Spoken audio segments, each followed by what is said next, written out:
Hey guys, today we're going to be comparing a $200 camera versus a $4,000 camera. The $200 camera will be the Canon EOS 500D with a 55 to 250 lens, and the $4,000 camera will be a Sony A7R III with a 24 to 240 lens.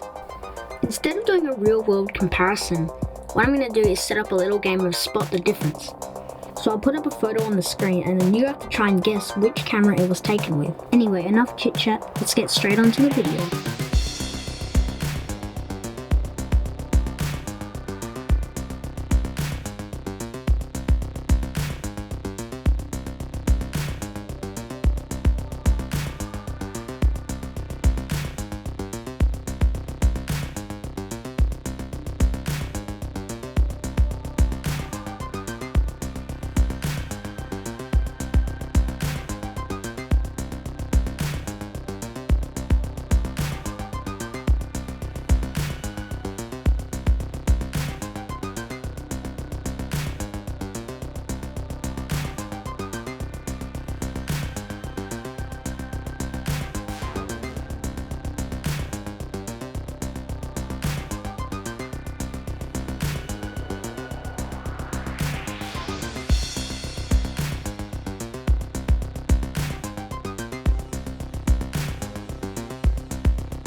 How many did you get right?